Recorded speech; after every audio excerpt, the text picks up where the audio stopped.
Ang lakas ng trip ni Draymond Green mga boss, eto pinatid si Jabari Smith Jr. Mala playoffs mga boss ang naging laban dito nga ng Warriors kontra nga dito sa Houston Rockets. Hindi ba kapaniwala si KD sa nangyari na miss ang pinaka-importanting free throw? Touch basket si DeAnthony Melton na payakap na lang, eto nga si Al Horford sa kanya.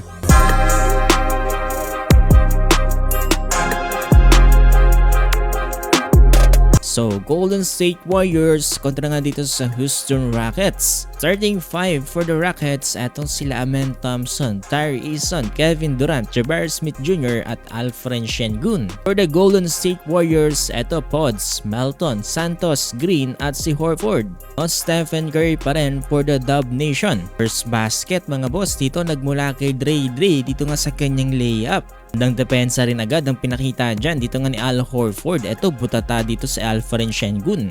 Pero hindi naman nagtagal at nakamit din ng Rockets ang kanilang first basket mula nga dito kay Amen Thompson. Pero good offense for the Golden State Warriors dahil gumawa lang naman sila ng 14-6 run under 6-minute mark. Impressive start for the Dub Nation, pero eto KD wide open look dito nga from the wing, pasok nga yan. Ito Melton mga boss, pinasayaw etong si Jabari Smith Jr. behind the back, tapos step back J, pasok yan. KD again mga boss, eto with the signature jumper over nga dito kay Al Horford. Pero hands down for the Golden State Warriors, ganda ng distribution ng bola. Kaya naman mga boss, dito sa first quarter ay nagawa nilang lumawang dyan 30-20. For the start of second quarter, eto bahagyang gumanda ang momentum ng Rockets. Eto Reed Sheppard from the free throw line. Nasundan pa yan dito ng one-handed dunk dito nga ni Tyrese Eason. Simula na rin pumukol from beyond the arc etong Rockets dito nga sa panguna ni Reed Sheppard. Patbantayan niya ng Warriors mga boss, mahirap kapag nag-iinit etong si Sheppard.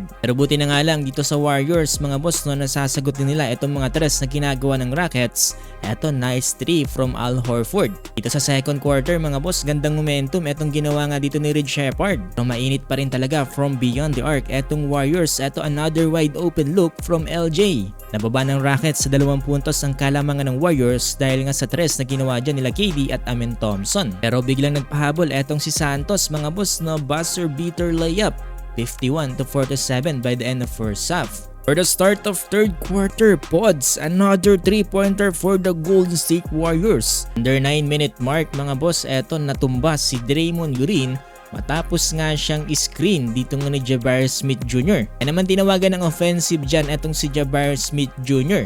Pero nakakatawa dyan mga boss, yung pinanood itong replay, eto pa lang si Draymond Green mga boss, hinawakan yung paa dito nga ni Jabari Smith Jr. Pero malas nga lang ni Draymond Green dahil nakita siya dyan ng official at tinawagan nga siya dyan ng technical foul.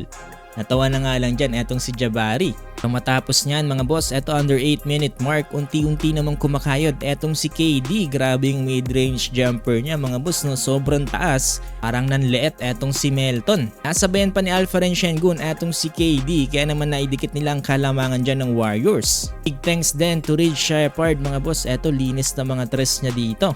Dahil dyan mga boss, naging lamang na itong Rockets 82-81, up by 1 point. For the start of fourth quarter, etong si Melton, nakala mo big man mga boss, nakikipagsabayan sa higante dito nga ng Rockets. Papayas na ngaling din dyan mga boss, etong si Al Horford. Sobrang crucial ng laban mga boss, tabla sa 101 ang score with last 2.3 seconds. Eto ball possession for the Golden State Warriors. Dahil nga sa magandang depensa ay napinakita dyan ng Rockets, nabigo ang Warriors na magkaroon ng play dito.